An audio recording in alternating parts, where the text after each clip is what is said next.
अस्सलामु अलैकुम वरहमतुल्लाहि वबरकातुहू।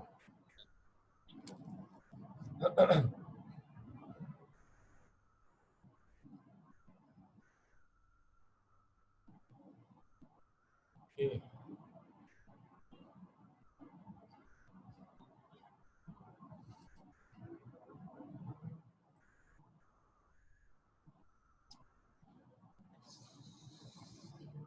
अच्छा भाई, यस्टरडे हमारी क्लास इस वजह से नहीं हो सकी थी। पहले तो मुझे बता दो सब कि सबको आवाज़ आ रही है मेरी? जी सर, आ रही है। ओके। अदर्स, बाकियों की आवाज़ नहीं आ रही? यस सर, आवाज आ रही है। ओके। एंड ये map, what is map, I don't know. Mazhar, आवाज़ आ रही है? मज़र, वॉल्यूम बहुत कम है। वॉल्यूम कम है? मैं तो बस अब सेट है। बेहतर है। ओके। अच्छा जी भाई, कल मैंने क्लास कंडक्ट करनी थी but unfortunately there was a technical problem at my internet. और अभी मैंने सेशन स्टार्ट किया था तो वहाँ से फिर इंटरनेट प्रॉब्लम आ गई थी। वैसे इंटरनेट प्रॉब्लम मेरे एरिया में होती नहीं है। अच्छा, मुझे ज़रा इदरीस बताएगा कि this is your first attempt और second attempt? Sir second attempt. Second attempt आपका। And how many marks did you get? 35 sir. 35, कोई इशू नहीं है। ओके, बिस्मा, जी sir. Is it your first attempt, second attempt? Second attempt sir. Second attempt. How many marks did you get? 40। 40. Okay, great. Mazhar,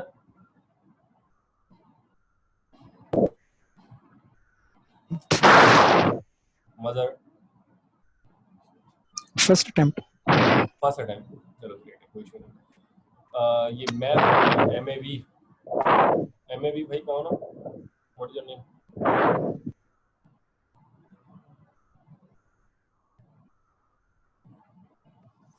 Mustafa. Mustafa. अच्छा, Mustafa first attempt है second attempt? Second attempt. Second attempt. How many marks did you gate? 37। 37, चलो great है। अच्छा, मैं एक चीज़ बता दूँ, ये कैफ लेवल आने से पहले आपके पास बिजनेस लॉ बिल्कुल सेपरेट सब्जेक्ट था, ठीक है ना, और कंपनी लॉ बिल्कुल सेपरेट सब्जेक्ट था। अगर हम रिजल्ट्स के कंपैरिजन की बात करें तो बिजनेस लॉ, ठीक है, जो पुराना बिजनेस लॉ था जिसका बिल्कुल भी पार्ट नहीं था कंपनी लॉ, उसका रिजल्ट काफ़ी डिफिकल्ट आता था, ठीक है, उसका कोई अराउंड 20 to 30% के मिड में आता था। While if you talk about company law, तो कंपनी लॉ का रिजल्ट बहुत अच्छा आता था। अब इन्होंने मर्ज किया है to facilitate the result of business law, ठीक है, और कंपनी लॉ का बहुत ज़्यादा पोर्शन नहीं डाला है, एक रीजनेबल एक्सटेंट को कवर किया गया है आपके सब्जेक्ट में, कंपनी लॉ में। जो ऑलरेडी दे चुके हैं वो तो जानते ही हैं। कंपनी लॉ का जो मेन प्लस टेस्ट होता है वो फाइनल रिपोर्टिंग में होता है, ठीक है, वो वहाँ पर काफ़ी कॉम्प्लेक्स होता है, वो बहुत डिटेल लेवल हो जाता है। तो इसका मतलब ये चीज़ तय है कि if you have good concepts of company law at the moment, so आपको ये सपोर्ट करेगा आपके फाइनल रिपोर्टिंग में, ठीक है, फाइनल के पेपर्स में। अच्छा सर, सर शम्स जो हैं वो आपको पूरा बिजनेस लॉ का पार्ट पढ़ाएंगे, ठीक है, क्योंकि उनकी क्लासेस जो हैं वो नेक्स्ट मंथ से स्टार्ट होनी है। तो ड्यूरिंग द वाइल मेरी कोशिश होगी मैं कंपनी लॉ को ज़्यादा से ज़्यादा फैच करता हूँ, ठीक है। तो हम स्टार्ट कर रहे हैं। I hope everybody have study text, ठीक है। तो हम स्टडी टेक्स्ट को फॉलो करेंगे, फिर उसके पास पेपर्स और अपना प्रैक्टिस सेशन करेंगे। सबके पास है स्टडी टेक्स्ट? जी सर है। Okay, yes. अगर नहीं भी है तो डाउनलोड कर सकते हैं आप लोग, ठीक है ना, स्टूडेंट लॉगिन करके। अच्छा, मैं कंपनी लॉ का पोर्शन स्टार्ट कर रहा हूँ, चैप्टर नंबर 19। इसमें अच्छा एक चीज़ का ख्याल रखना है लॉ में कि रट्टाफिकेशन आपका बहुत स्ट्रांग होना चाहिए, ठीक है, क्योंकि लॉ में वर्डिंग्स वगैरह जो होती हैं बहुत इंपॉर्टेंट होती है। This is not like economics और this is not like BMBA subject, जिसमें आप काफ़ी अपनी तरफ से भी लिख सकते हैं, ठीक है, और इट डजेंट मैटर। लेकिन यहाँ पर अगर आपने ज़रा सा भी वर्डिंग्स में ऊँच नीच की तो उसके आपके स्ट्रेट फॉरवर्ड मार्क्स डिडक्ट हो जाते हैं। तो अगर मैं देखूँ बिजनेस लॉ और company law comparatively, company law reasonably simple है, क्योंकि ये नॉर्मल ऑपरेशन में चीज़ें हो रही होती हैं तो आपको अंडरस्टैंडिंग होती रहती है कि यार ठीक है सब चीज़ें सामने होती हैं, लेकिन बिजनेस लॉ में बहुत सारी चीज़ें ऐसी हैं जो होती हैं लेकिन हार्ड एंड फास्ट यहाँ पर इतनी अप्लाई नहीं हो रही होती, वो नॉर्मली इंग्लैंड वगैरह में चीज़ें फॉलो हो रही होती हैं। Okay, so I am starting my topic here. Sorry, page number आ जाए आप लोग 253, चैप्टर नंबर 19 सॉरी। मेरी स्क्रीन शेयर हो रही है? जी सर हो रही है। ओके, हम यहाँ से स्टार्ट कर रहे हैं कंपनीज लॉ। कोई मुझे बताएगा कि ऑर्डिनेंस और एक्ट में क्या फर्क है?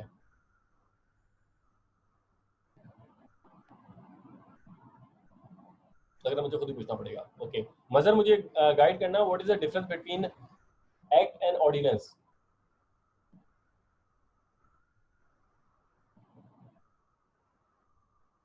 मजर,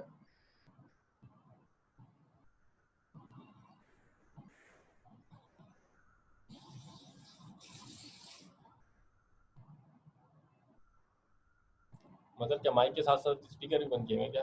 खैर, बिस्मा आप मुझे बताएगा what is the difference between ordinance and act? आपने तो पढ़ा मैंने पहले से। सर भूल गया है।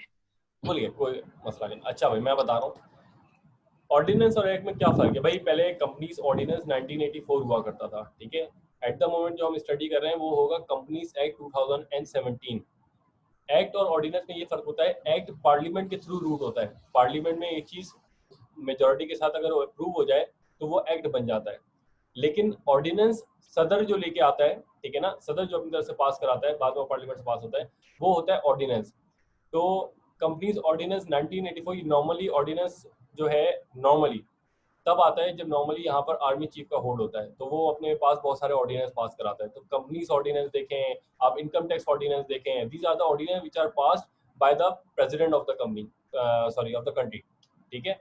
और एक्ट वो होता है जो प्रॉपर पार्लियामेंट के थ्रू, जो अगर कोई भी ऐसी चीज जो during the tenure of democracy, ठीक है ना, जो जमहूरियत में पास होती है, ठीक है, जैसे अभी इमरान खान का दौर चल रहा है, अगर इसमें कोई भी चीज पार्लियामेंट से पास होगी that will be called as act, ठीक है। तो हमें ये अंडरस्टूड होना चाहिए कि एक्ट और ऑर्डिनेंस में क्या फर्क है। पहले ऑर्डिनेंस था, उसको ओवरराइड किया गया, अब कंपनीज एक्ट आ चुका है। बहुत ज्यादा सिग्निफिकेंट चेंजेस नहीं हुई हैं, लेकिन हाँ उसका स्कोप काफी और बढ़ा दिया इन्होंने कंपनीज एक्ट का। ओके, तो सबसे पहले हम कॉन्सेप्ट पढ़ने जा रहे हैं कंपनीज। जी बिस्मा कुछ बोलिए। जी सर, वो आपकी आवाज में काफी वो अटक अटक के आ रही है, आप रिपीट करेंगे? एक्ट का आपने क्या बताया था? ओके ओके, मैं ये कह रहा हूँ एक्ट वो होता है जो पार्लियामेंट पास करती है, ठीक है ना। इमरान खान के दौर में अगर कोई भी चीज ठीक है सर। लॉ के तहत कोई पास होती है पार्लियामेंट से, that will be called as act, ठीक है। और ऑर्डिनेंस वो होता है जिसे प्रेसिडेंट अप्रूव करता है, ठीक है ना। वो नॉर्मली आर्मी चीफ के जितने भी एराज गुजरे हैं उसमें हमेशा ऑर्डिनेंस पास होता है, ठीक है। अच्छा जी, ठीक है सर, थैंक यू। अच्छा अब हम देख रहे हैं सबसे पहले आता है हमारे पास comparison of companies with other forms of business. अच्छा भाई, अदर फॉर्म्स ऑफ बिजनेस हम शुरू से पढ़ते हुए आ रहे हैं, इकोनॉमिक्स में भी पढ़ा हमने और भी डिफरेंट मैनेजमेंट की स्टडीज में हमने पढ़ा। जो मेजर कैटेगरीज है forms of business, they are 3 categories. One is sole trader, another is partnership and third one is company. Company होती क्या है, बहुत कॉम्प्लेक्स डेफिनेशन इसके नीचे दी हुई, हम स्टडी करेंगे। तो बिफोर गोइंग ऑनवर्ड्स सबसे पहले हम सोल ट्रेडर को स्टडी करते हैं कि सोल ट्रेडर होता क्या है, ठीक है। तो सोल ट्रेडर को स्टडी, मेरी यहाँ पर मैटर आपको रिफ्लेक्ट हो रहा है ना, विजिबल है ना? जी सर। ओके, तो बिस्मा जरा इसको स्टडी करें, रीड करें यहाँ पर सोल ट्रेडर को। Sole trader is an individual who owns and runs his or her own business. The law does not recognize the business. The law recognizes only the individual who runs it. The individual is liable for the debts of the business and also personally liable for any breaches of law by the business. बिल्कुल सही। क्या बोलता है, बोलता है भाई soul trader हमेशा एक ही इंडिविजुअल होगा अगर किसी बिजनेस में आपको एक से ज्यादा बंदे जीत जाएं then that will not be called as sole trader. तो सबसे पहला फीचर है इसका कि हमेशा individual would be running the business, ठीक है, पहली बात। दूसरी बात, the law does not recognize the business. अगर फॉर एग्जांपल आपने कोई भी डीलिंग की है किसी भी एक पर्टिकुलर सोल ट्रेडर के साथ और अगर वो आपके साथ कोई फ्रॉड कर जाए देन लॉ में कोई गुंजाइश नहीं है कि आप उसको कोर्ट में घसीट सकें, ठीक है। तो क्योंकि आपने कोई उसके आपके और उसके दरमियान कोई कॉन्ट्रैक्ट साइन नहीं हुआ, ठीक है। The law does not recognize the business, the law recognizes only the individual who runs it. तो उसको जानती है सिर्फ, ठीक है। अगर फॉर एग्जांपल बिजनेस में आपने कोई डीलिंग की, ठीक है, उसके बिजनेस था फॉर एग्जांपल कोई ग्रोसरी शॉप थी, आपने उसके ग्रोसरी शॉप से चीज परचेज की, तो भाई आप उस ग्रोसरी शॉप पे कोई भी केस नहीं कर सकते, ठीक है ना। आप उस इंडिविजुअल पे, इंडिविजुअल लॉ पे केस कर सकते हैं। The individual is liable for the debts of the business and is personally liable for any breaches of the law by the business. अगर कोई भी करप्शन या ब्रीचेस ऑफ लॉ या कोई भी फॉर एग्जांपल पीनलाइज अगर बंदे को करना है, ठीक है ना, तो आप कर सकते हैं क्योंकि वो उसके पर्सनली लायबल का मतलब है। फॉर एग्जांपल अगर आप वो एक बिजनेस रन कर रहा था और उस बिजनेस की वर्थ थी 1 लाख रुपीस, लेकिन उसने ज्यादातर जो सामान था वो उधार पे लिया हुआ था और उसकी कोई वैल्यू बनी थी 1.5 लाख रुपीस, तो वो बोलेगा भाई सही है, ठीक है, आप आए, मेरा बिजनेस में जो भी सामान पड़ा हुआ है आप उसे बेच के ले लें, लेकिन वो बेच के सिर्फ आपके 1 लाख रुपीस पे ऑफ होंगे। सोल ट्रेडर में सबसे बड़ा जो नुकसान है वो ये है कि सिर्फ बिजनेस की लायबिलिटी वो बिजनेस तक महदूद नहीं रहती है, आपके personal assets will also be liable to repay the debt, ठीक है। इसका मतलब इसके चक्कर में आपके अपने घर वगैरह भी बिक सकते हैं, तो ये सबसे बड़ा ड्रॉबैक है। इसका मतलब सोल ट्रेडर की अगर मैं फीचर्स पढ़ूं तो सबसे पहली फीचर मेरे पास आती है सोल ट्रेडर में कि it would be a one person who would be running the business. अगर एक से ज्यादा हो गए तो वो सोल ट्रेडर नहीं रहा। दूसरी चीज, वो जो ऑनर होता है ही और she will be personally liable for the debt of the business. उसके घर, उसकी गाड़ी, whatever he has personal belongings, वो भी लायबल है उसके बिजनेस की लायबिलिटी के लिए। अगर बिजनेस की लायबिलिटी बिजनेस पूरी सेट ऑफ नहीं कर सकता तो उसे घर भी बेचना पड़ सकता है, उसे अपनी गाड़ी भी बेचनी पड़ सकती है और जो भी पर्सनल बिलोंगिंग्स है उसे वो भी बेचना पड़ सकता है। एक और feature, third feature soul trader का, वो इंडिविजुअल बंदा होता है, वो ही ऑनर होता है और वो ही बिजनेस मैनेज कर रहा होता है। क्लियर है? आगे बढ़ते हैं। पार्टनरशिप। अब partnership, okay Idris, yes sir. पहले बताओ सोल ट्रेडर क्लियर है? यस सर क्लियर है। अच्छा, मैंने कौन सी 3 फीचर बताए सोल ट्रेडर के?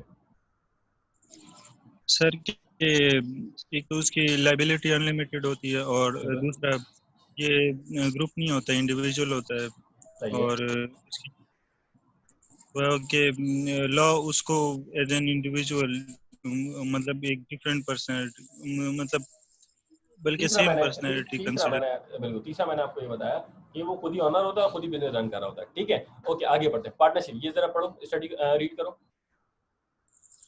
A partnership is a group of individuals who owns and run their own business. Each partner contributes capital to the business. Partnership business is not recognized as a person by the law. Individual partners are personally liable jointly with other partners for the debts of the business. जबरदस्त हो गया। तो मतलब भाई पहली बात उसने बहुत क्लियर कर दी, बोला इसमें एक बंदा नहीं होगा, it will be a group of person, क्योंकि एक बंदा है तो वो तो सोल ट्रेडर है, ठीक है ना। It must be more than 1 number, पहली बात मोर देन 1। और इसका नॉर्मली ये होता है कि मोर देन 1 होता है और 20 पे आके रिस्ट्रिक्ट हो जाता है। तो इसका मतलब अगर इसके नंबर ऑफ ऑनर्स की बात करें फ्रॉम 2 to 20 होता है, ठीक है। जो ओन करते हैं और वही रन कर रहे होते हैं, ठीक है, तो अलग नहीं होते, वही ओन करते हैं और रन करते हैं। तो इसका मतलब इसका थोड़ा बहुत फीचर जो है आपके सोल ट्रेडर के साथ हो गया कि वो खुद ऑनर है और रन भी कर रहे हैं। अच्छा, इसमें हर पार्टनर कंट्रीब्यूट कर रहा होता है बिजनेस में, ठीक है। तो इसमें फायदा ये होता है सोल ट्रेडर में आप सोली लायबल हैं, जबकि पार्टनरशिप में पार्टनर ज्यादा हो जाते हैं तो एक तरीके का बर्डन लिमिट डाउन हो जाता है, ठीक है ना। लेकिन हाँ, इसमें भी वही फीचर है जो सोल ट्रेडर का है। जो नुकसान है कि हर partner is personally liable for the liability of the business. अगर फॉर एग्जांपल पार्टनरशिप आप चला रहे हैं, पार्टनरशिप में कोई 10 लाख रुपए का नुकसान हुआ और हर पार्टनर के बिजनेस में कोई 6 लाख रुपए टोटल पड़े हुए हैं, तो इसका मतलब बाकी जो 14 लाख रुपीस हैं, every partner will be contributing from his और हर पर्सनल बिलोंगिंग्स। क्लियर है? आगे बढ़ते हैं। अच्छा, इसमें जो है, जो हम कंपनी में देखेंगे बहुत बड़ा फीचर है, आप और आपका बिजनेस, ठीक है ना, आपके बिजनेस पे कोई सूट फाइल नहीं कर सकता, जो करेगा आप पे करेगा, क्योंकि आपकी बिजनेस की कोई वर्किंग लॉ है, ठीक है ना, वो it's not a separate entity, ठीक है ना। आगे बढ़ते हैं। इसमें कोई कंफ्यूजन है किसी को? सर ये लास्ट पॉइंट समझ नहीं आया जो भी लास्ट में आपने बोला। मैं ये कह रहा हूँ कि partnership is not a separate entity, ठीक है ना, आपसे कोई अलग चीज नहीं है। तभी क्या हो रहा है, बिजनेस का नुकसान मतलब आपका नुकसान, आपके पर्सनल जो बिलोंगिंग्स हैं वो भी रिक्वायर्ड हो जाएंगी for the payment of the personal liability, business liability, ठीक है। ठीक है। ठीक है, ओके। थर्ड आ जाते हैं, और थर्ड पे ही पूरा ये एक्ट बना हुआ है, ठीक है। तो मजर, जी sir. You would read it, आप इसे रीड करो। Most companies are companies limited by shares. The capital of a company is represented by shares and the shareholders are its owners. Companies Act 2017 may refer to shareholders who are owners of the company as members of the company. Okay okay, यहाँ तक रुकते हैं, ठीक है। Company की definition अभी उसने थोड़ा सा डिफाइन करना स्टार्ट हुआ। सबसे पहले उसने जो मेन फीचर है इसका, उसने बता दिया limited by share. Sir what does limited word means? Limited word क्या आइडेंटिफाई कर रहा है?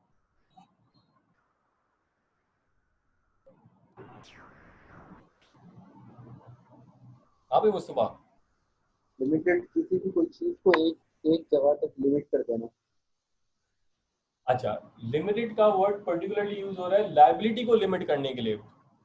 यही सबसे बड़ा मेन फीचर है जिसकी वजह से लोग कंपनी स्टैब्लिश करते हैं। What does it mean? Example लेते हैं। फॉर एग्जांपल, मैं एक बिजनेस रन कर रहा हूं और मैंने उसकी ऑनरशिप रखता हूं एक कंपनी में, ठीक है ना, और मैंने कंपनी स्टैब्लिश कर ली। कंपनी को सिग्निफिकेंट लॉसेस हुए और कोई 1 मिलियन के लॉसेस इनकर्ड हो चुके हैं। 1 मिलियन मतलब 10 लाख, ठीक है। 10 लाख के लॉसेस हुए और मेरा जो कंट्रीब्यूशन है उस कंपनी में वो 1 लाख रुपए। तो मुझे कोई टेंशन लेने की बात नहीं है। मेरा जो पैसा इन्वेस्ट हुआ है 1 लाख रुपए, मुझे पता है सिर्फ यही डूबेगा। इसके अलावा वो मेरे घर के बाहर नहीं आके खड़ा हो सकता कि सर आप अपना घर बेचें और मेरा लॉस पूरा करें। This is a main feature which we do have in companies, ठीक है। आगे पढ़ते हैं। The capital of a company is represented by shares. Sir अब पाकिस्तान स्टॉक एक्सचेंज, जो पहले स्टॉक एक्सचेंज हुआ करती थी, नाउ उसका नाम हो गया पाकिस्तान स्टॉक एक्सचेंज। वहां पर होता ही क्या है, वहां कंपनीज के शेयर्स बिकते हैं। शेयर इज अ सर्टिफिकेट, वो ऑथेंटिकेट करता है कि अगर किसी ने इस शेयर को परचेज कर लिया है तो वो इस कंपनी का इतने रुपए का मालिक बन चुका है, ठीक है। तो बाटा के शेयर की बात करें तो बाटा का शेयर को 10,000 रुपए का चल रहा है। अगर किसी ने एक परचेज किया 10,000 रुपए का, तो इसका मतलब उसे सिर्फ एक शेयर का ऑनर है। अब सैकड़ों शेयर हो सकते हैं, ठीक है। जितने ज्यादा शेयर्स आप परचेज करते रहेंगे किसी भी कंपनी में, आपकी ऑनरशिप इंक्रीज होती रहेगी, ओके। कोई मुझे बताएगा शेयर्स और डिबेंचर्स में क्या फर्क है?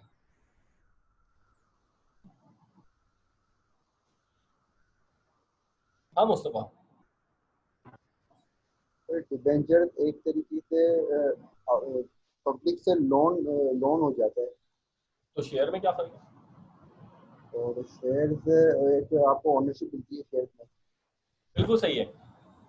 होता क्या है मैं आपको बताता हूँ। देखें, कोई भी कंपनी शेयर्स इशू करने से क्यों घबराती है? शेयर्स इशू करने का मतलब है भाई, फॉर एग्जांपल आपको 10 लाख रुपए की जरूरत थी कंपनी को, ठीक है ना। कंपनी का ऑलरेडी ओनर्स है, कंपनी को 10 लाख रुपए चाहिए। उसके पास क्या ऑप्शन है? वो बैंक के पास चले जाए, बैंक से लोन ले ले। लेकिन कभी कभार होता है बैंक लोन आपको नहीं दे रही होती, आपकी क्रेडिबिलिटी इतनी स्ट्रांग नहीं होती। आपने बोला ठीक है, तो मैं फॉरन क्या करती हूँ, शेयर इशू कर देता हूँ, पब्लिक में शेयर इशू करता हूँ, लोग पब्लिक में परचेज कर लेंगे। अब परचेज करने का मतलब ये है, अगर उन्होंने पूरे 10 लाख किसी एक बंदे ने शेयर कर लिए, तो कहीं ये ना हो वो आपसे ज्यादा शेयर परचेज कर ले और ऑनर मेजर कंट्रोल उसके पास चला जाए। तो कभी भी कंपनी नहीं चाहती कि फॉरन ठग से शेयर्स इशू कर दे। शेयर इशू करने का मतलब है आप सामने वाले को ऑनर बना रहे हैं, ठीक है। जबकि डिबेंचर में ऐसा नहीं होता। फॉर एग्जाम्पल आपको 10 लाख रुपए चाहिए थे, आप बैंक के पास गए, बैंक ने मना कर दिया, आपको लोन नहीं देगा। आप शेयर्स इशू नहीं करना चाह रहे, आपको पता है आपने शेयर इशू किए, तो आप इसका कंट्रोल लूज कर देंगे। फिर इसका मतलब डिसीजन मेकिंग कोई और कर रहा होगा, आपकी डिसीजन मेकिंग कंट्रोल से बाहर हो जाएगी। तो इसका मतलब तीसरा ऑप्शन आपके पास आता है डिबेंचर्स, कि आप पब्लिक के पास जाएं और बोले आपको हम शेयर्स नहीं दे रहे, हम आपको लोन, आप हमें लोन दे दें, तो वो होते हैं डिबेंचर्स। होते दोनों सर्टिफिकेट है। सर्टिफिकेट क्या, एक पेज होता है, पेज पर डिस्क्रिप्शन होती है, शेयर्स भी वही होते हैं, डिबेंचर्स भी वही होते हैं। डिबेंचर्स लायबिलिटी स्टैब्लिश करती है और शेयर जो है सामने वाले को ऑनर बना देते हैं। तो ये होता है डिफरेंस, ठीक है। तो इसने क्या बोला कि the capital of a company is represented by shares, पूरा कैपिटल शेयर से रिप्रेजेंट होता है, शेयर्स के अलावा और कोई चीज नहीं होती। And the share holders are its owners, share holders owners होते हैं। हमने ऊपर सोल ट्रेडर पढ़ा, हमने ऊपर पार्टनरशिप पढ़ा, हमने वहां पर एक फीचर पढ़ा कि जो ऑनर होते हैं वही बिजनेस रन करते हैं। कंपनीज में ऐसा नहीं होता। कंपनीज में जो ऑनर्स होते हैं वो होते हैं शेयर होल्डर्स, जिन्हें मेंबर्स कहते हैं। जो रन करते हैं business, those are the separate people. वो कौन पीपल होते हैं? जो बिजनेस रन कर रहे होते हैं। Directors. बिल्कुल सही, बिल्कुल सही। डायरेक्टर्स ये होते हैं मेंबर्स, जो ऑनर्स होते हैं। डायरेक्टर्स वो होते हैं जो बिजनेस रन कर रहे होते हैं। डायरेक्टर्स को सिलेक्ट किया जाता है, डायरेक्टर्स को अपॉइंट किया जाता है। डायरेक्टर बहुत तरीकों से आते हैं, उसके लिए हम चैप्टर नंबर कौन सा पढ़ेंगे? 25 कौन सा? 25 बिल्कुल, चैप्टर नंबर 25 पढ़ेंगे। उसमें डायरेक्टर्स हैं जो बिजनेस रन करते हैं, उसके बारे में हम पढ़ेंगे, किस तरीके से वो अपॉइंट होते हैं, किस तरीके से उनको प्लेस मिलती है, क्या रिम्यूनरेशन सेट कर सकते हैं, वो हम वहाँ पढ़ेंगे, ठीक है। और वो बहुत अच्छा टॉपिक है। मेंबर्स, अच्छा, डायरेक्टर्स की मीटिंग किस तरीके से होती है वो भी वहाँ पढ़ेंगे। मेंबर्स की मीटिंग कैसे होती है वो मीटिंग्स में हम पढ़ेंगे, तो डायरेक्टर्स की मीटिंग भी वहाँ पढ़ रहे होंगे। ओके, आगे बढ़ते हैं। पहला पॉइंट, कंपनीज के फीचर्स में।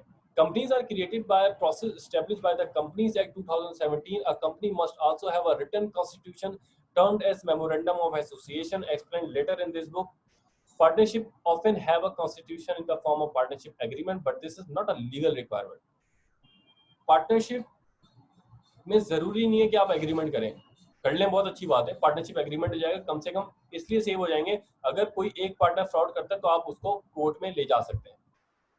लेकिन कंपनीज को इस्टेब्लिश होने के लिए लाजमी है कि वो कंपनीज एक्ट के तहत इस्टेब्लिश हो, और उसमें पूरे स्टेप्स उसने बताए हुए हैं। अभी हम आगे पढ़ेंगे किस तरीके से एक कंपनी, इतना सिंपल नहीं होता है, वरना हर कोई कंपनी खोल ले। कंपनी इस्टेब्लिश करने के लिए प्रॉपर स्टेप्स हैं, और बहुत उसके लिए आपको प्रोफेशनल्स हायर करने पड़ते हैं, जो मेमोरेंडम इस्टेब्लिश करते हैं, जो आर्टिकल ऑफ एसोसिएशन इस्टेब्लिश करते हैं। कंपनी का नाम भी इस तरीके से नहीं रखा जाता, उसकी भी उसने क्राइटेरिया बता हुआ है। आगे आके हम पढ़ेंगे कि नाम रखना है कंपनी का तो किस तरीके से क्या स्टेप फॉलो करेंगे। तो it means that for establishing a company it is not a simple piece of cake, ठीक है। उसमें बहुत सारी आपको फॉर्मेलिटीज फुलफिल करनी पड़ती हैं, और वो कंपनीज एक्ट 2017 में उसने बताई हुई है। इसका मतलब वो सब हम यहाँ पढ़ने वाले हैं।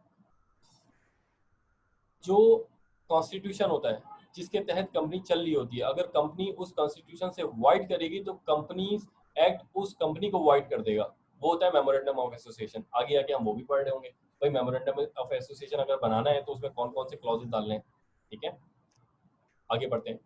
Unlike sole traders and partnership, a company is a legal person separate from its owner.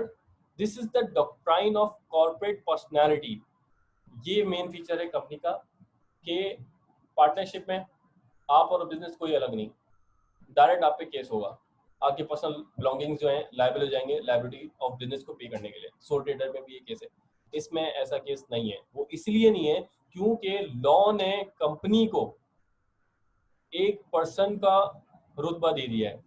It's artificial person, ठीक है ना, जाहिर सी बात है ह्यूमन पर्सन तो हो नहीं सकता, आर्टिफिशियल पर्सन दिया है। और उसने कह दिया है कि अगर आपको केस करना है, आपने बिजनेस के साथ डीलिंग की है, आप उस बंदे के घर जाके केस नहीं कर सकते, उस बंदे के नाम पे केस नहीं कर सकते जिसने कंपनी के बिहाफ पे आपके साथ डीलिंग की है। अब लॉ में किसी पर्सन के अगेंस्ट केस होता है, तो लॉ ने आपकी कंपनी को इतना रुतबा दे दिया कि इट्स अ पर्सन, अब जो भी केस होगा कंपनी के अगेंस्ट होगा। तो this is the main feature. आगे बढ़ते हैं। The law recognizes the company as a person with legal rights and obligations similar to those of ordinary individuals. इसी तरीके से उसने ये भी आइडेंटिफाई कर दिया अगर कंपनी पे सूट हो सकता है, केस हो सकता है, केस फाइल हो सकता है, तो कंपनी केस फाइल कर भी सकती है, ठीक है ना। उसे बंदे को केस फाइल करने की जरूरत नहीं है, कंपनी अपने नाम से केस फाइल करती है। आगे बढ़ते हैं। Companies are manage by directors. अभी हमने बोला था कि यहाँ पर यही तो फीचर है कि कंपनी के ऑनर कोई होते हैं और मैनेज डायरेक्टर कर रहे होते हैं। Who should be members of the company as well. आप देखेंगे हर डायरेक्टर मेंबर होता है। वो कैसे होता है वो हम देखेंगे, वो ऑटोमेटिकली बन जाता है विद अ फ्यू एक्सेप्शन, कुछ एक्सेप्शंस भी हैं। In small company the share holders and directors may be the same individual. जो स्मॉल कंपनीज होती हैं क्योंकि उनका ऑपरेशंस इतना लार्जर स्केल पे नहीं होता, तो वहां पर पॉसिबिलिटी है कि ऑनर ही रन कर रहे हों, क्योंकि 3-4 डायरेक्टर है पता लगा, ठीक है ना, प्राइवेट कंपनी में बहुत स्मॉल कंपनी है और वही रन कर रहे हैं क्योंकि उनके पास इतनी हैसियत है कि वो अलग से डायरेक्टर वगैरह अपॉइंट कर सकें। But in large companies the directors might hold a small proportion of the shares or even no shares at all। तो डायरेक्टर्स के पास या तो बहुत कम होते हैं शेयर्स क्योंकि उन पर रिस्ट्रिक्शन भी होती है, या फिर होते ही नहीं है। Next point, any legal person can own shares in a company, this includes other companies. It is very common in practice for some companies to own some or all of the shares of other companies. Companies में जब finance वाले बैठे हुए होते हैं, ठीक है ना, और जब चंक ऑफ मनी अवेलेबल होती है तो उन्हें यूटिलाइज करनी पड़ती है, क्योंकि still money does not generate income. आपको या तो आप क्या करते हैं, आप बैंक में सेव करा देते हैं और वहां से इंटरेस्ट कमाना शुरू कर देते हैं। कुछ दूसरी कंपनीज के शेयर परचेज कर लेती है उस कंपनी के नाम पे, तो ये फीचर अवेलेबल है कंपनी पर, क्योंकि कंपनी सेपरेट एंटिटी, तो सेपरेट पर्सन, तो वो अपने नाम पे शेयर्स परचेज कर सकती है। कोई कंफ्यूजन है यहाँ पर किसी को?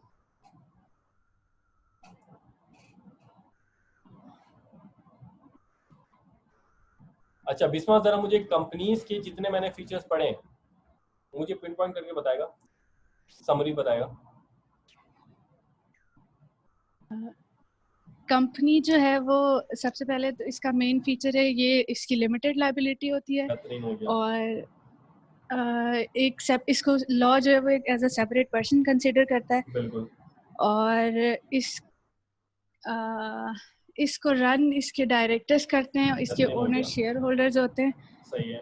और डायरेक्टर भी जो है वो इसके मेंबर्स होते हैं। और बिल्कुल इसके कुछ एक्सेप्शंस भी हैं, बिल्कुल। और बस और भी है बस। ओके, मैं दोबारा मैं वो भेज रहा हूँ, मीटिंग मेरी खत्म हो गई है, ठीक है ना, मैं दोबारा, बल्कि नहीं अभी 10 मिनट्स हैं। ओके नो इशू, मैं फिर रिकॉर्डिंग भेजूंगा, उससे होगा। बिल्कुल सही है, ठीक है। अब हम आगे बढ़ रहे हैं। तो इसका मतलब हमने 3 फॉर्म ऑफ बिजनेस स्टडी कर लिया, ठीक है। एक था सोल ट्रेडर, एक था पार्टनरशिप, एक था कंपनी। कंपनी ही है जिसे हमें यहाँ पर पढ़ना है, ठीक है। अच्छा बिस्मा, आप एक भूल गए, इसका कॉन्स्टिट्यूशन कौन सा है? कॉन्स्टिट्यूशन क्या होता है? क्या सर? कंपनी किस कॉन्स्टिट्यूशन के तहत फॉर्म होती है, उसमें कॉन्स्टिट्यूशन कौन सा होता है?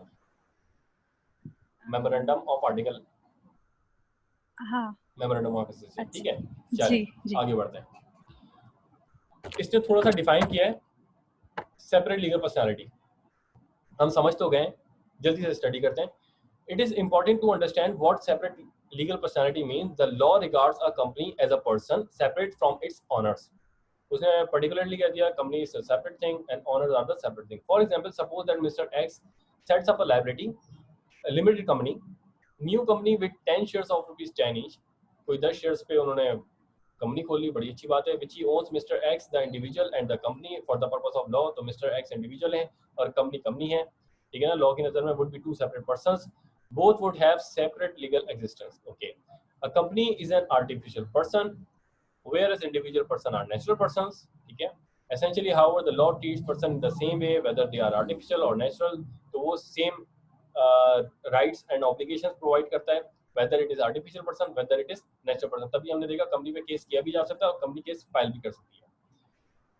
Because it is a person, because it is a person, a company can either into contractual agreement with other person, individual or companies।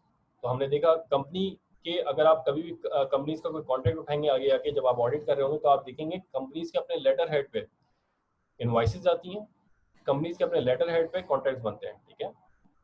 अगर वो सेपरेट लीगल एंटिटी ना होता तो उसे स्टैम्प पेपर की जरूरत पड़ती और ऑनर्स होते वो अपना नाम लिख रहे होते, ठीक है। If a company incurs a debt, the company itself is liable and its owners, the shareholders, are not. ये बहुत इंपॉर्टेंट है, ठीक है, कि अगर कोई डेट कंपनी ने इंकर कर लिया है तो कोई शेयर होल्डर को घबराने की जरूरत नहीं है. जितना कंपनी में पैसा पड़ा हुआ है, अगर लायबिलिटी ज्यादा है तो बस जितना पैसा कंपनी में है उतनी लायबिलिटी सेट ऑफ होगी. Share holders are not personally liable. Point number 3. A company owns its own assets, although the members, ordinary shareholders, own the company. They do not own the asset of the company. The shareholders are simply owners of the shares in the company. The company itself is a legal owner of its assets. तो कोई भी honour या share holder आए और बोले मैं ये chair उठा के लेके जा रहा हूँ, मैं ये टेबल उठा के लेके जा रहा हूँ, they are not allowed to do that. ये सब के सब एसेट किसके हैं? कंपनी के हैं. ऑनर का क्या है? ऑनर के पास शेयर्स हैं. वो शेयर अगर उसे बहुत ज्यादा कोई मसला है, वो शेयर जाके पाकिस्तान स्टॉक एक्सचेंज में सेल कर सकता है, कोई दूसरा परचेज कर ले, लेकिन वो कंपनी के एसेट्स को टच नहीं कर सकता, because these are the assets under the headship of company. The debtor of the company owes the money to the company and not its owners. Debtors कौन होते हैं भाई?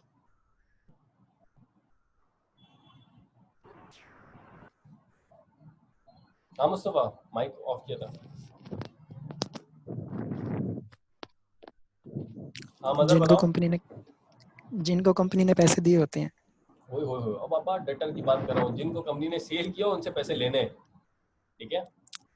डेटर, मैं डेटर की बात कर रहा हूँ, ठीक है ना.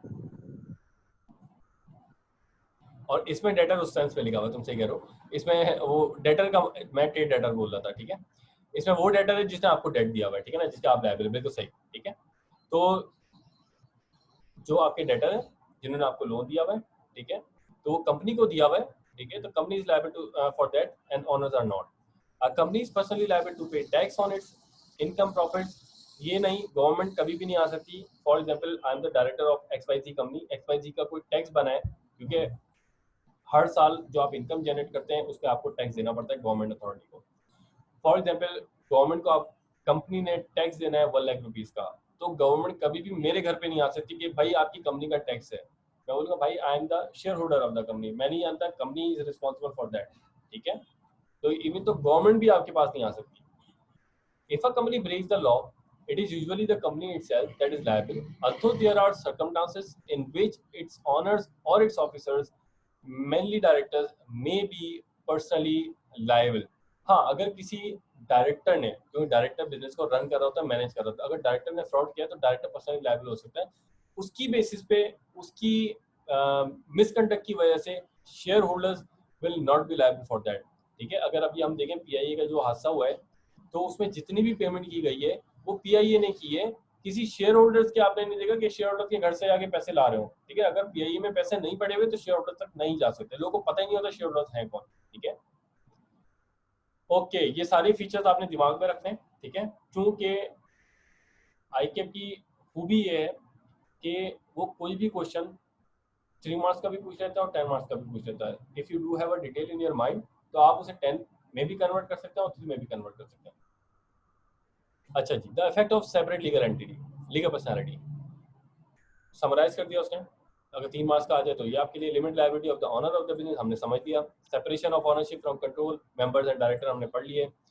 Transfer of ownership and perpetual succession, perpetual existence, बिल्कुल. इसका मतलब कौन बताएगा मुझे? Transfer of ownership and perpetual succession, perpetual existence, what does it mean? मतलब ये कि आप अपनी ओनरशिप के ट्रांसफर हो सकती है दूसरों को, शेयर दूसरों का शेयर आउट कर सकते हैं. बिल्कुल, परपेचुअल सक्सेशन बिल्कुल सही, सेल कर सकते हैं. और परपेचुअल सक्सेशन मींस आपके सेल करने से कंपनी खत्म नहीं हो जाएगी, ठीक है. नहीं हो सकती. क्लियर है, ठीक है. तो अगर सबने शेयर बेचने कोई इशू नहीं है, कोई दूसरा परचेस कर लेगा, ठीक है ना. परपेचुअल सक्सेशन एग्जिस्ट करेगा, वो कंपनी खत्म नहीं होगी. कंपनी जिस मुश्किल से बनती है उतनी मुश्किल से डिसॉल्व भी होती है, उसके बहुत सारे प्रोसेसेस होते हैं तब जाके वो खत्म होती है, ठीक है. तो ये एक मेन फीचर है परपेचुअल एग्जिस्टेंस का. यहाँ तक किसी को कोई भी कंफ्यूजन है? सर, अगर ओनरशिप ट्रांसफर हो गई तो फिर डायरेक्टर्स भी चेंज हो जाएंगे? बिल्कुल सर, बिल्कुल. हम वो देखेंगे किस तरीके से डायरेक्टर्स एक वेटेज होती है, वेटेज के बाद वो फिर अप्लाई करता है ठीक है ना। शेयर होल्डर एक बोलता है भाई मुझे डायरेक्टर नया अपॉइंट करना है, वो पूरा प्रोसेस है, वो एप्लीकेशन सर्व करता है, उसके बाद टाइम पीरियड नोटिस इशू किया जाता है, फिर उसके बाद इलेक्शंस होते हैं एंड देन उसके बाद सिलेक्ट होता है। तो वो हम देखेंगे डायरेक्टर्स के टॉपिक ठीक है में, सर, थैंक यू। ठीक है। ओके, नाउ लिमिटेड लायबिलिटी समझ चुके हैं, एग्जाम्पल है, हम उसको और अंडरस्टैंड कर लेते। अच्छा, कोशिश ये करेगा अपने क्वेश्चंस में अगर थोड़ा 6 मार्क्स 5 मार्क्स 6 मार्क्स का है और आपके पास कोई एग्जाम्पल मौजूद है तो लॉ के साथ साथ उसी एग्जाम्पल भी जरूर कॉर्पोरेट करेगा, ठीक है। The concept of limited liability applies to owners share holders of a company. उन्हीं के लिए तो कॉन्सेप्ट बना है लिमिटेड लायबिलिटी कि भाई शेयर होल्डर्स को टेंशन लेने की जरूरत नहीं, उनकी लायबिलिटी लिमिटेड है। The liability of the owner of a company for the debts of the company is limited to the amount of their investment in the company. जितनी इन्वेस्टमेंट की है बस, that is only liable to the liability of the business. If a company is unable to pay its debt, अगर company fail हो जाती है अपने date पे करने में, कंपनी के पास इतने पैसे नहीं पड़े हुए कि वो पूरे डेट पे कर सके, it may be force into liquidation, तो उसको खत्म किया जा सकता है। खत्म करने का प्रोसेस है, खत्म करेंगे तो क्या होगा, जो भी एसेट्स हैं आप उसको सेल आउट करते हैं, उससे पैसे आएंगे और डेट्स पे कर दें। लेकिन जाहिर सी बात है जब आप एसेट सेल आउट करते हैं तो कभी भी उसकी वो वैल्यू नहीं होती जिस वैल्यू पे आपने परचेस किया होता है, ठीक है। अच्छा, मेरा 1 मिनट में सेशन क्लोज हो जाएगा, मैं उसके बाद 10 मिनट्स का आप लोग गैप लेगा, मैं 10 मिनट बाद दोबारा रिकनेक्ट करूंगा, ठीक है। The assets of the company will then be used to pay some of its unpaid liabilities. तो एसेट आपने बेचे और जो अनपेड लायबिलिटी थोड़ी बहुत वो भी पे कर दी। However, the shareholders of the company will not be required personally to pay the remaining unpaid debts of the company. The shareholder will lose what they have invested, but will not be required to pay anymore. तो यही हम शुरू से study करते हुए आ रहे हैं कि भाई वो पर्सनली लायबल नहीं होगा, जो बिजनेस में लगा हुआ है वो डूब जाएगा। That's all. एग्जांपल देती, for example if mister X owns 100% of the share capital of new company, सबकी सब ऑनरशिप इन्हीं के पास है, मिस्टर एक्स के पास, चलें, and new company goes into liquidation with assets of 2 lakh. बोले वो कंपनी लिक्विडेट हो गई, उसके इसने अच्छे ऑपरेशन नहीं थे और नेट रियलाइजेबल वैल्यू एसेट बेचने के बाद कोई 2 लाख रुपए उसके मिले, जबकि लायबिलिटी थी 5 लाख। अगर ये पार्टनरशिप या फिर आप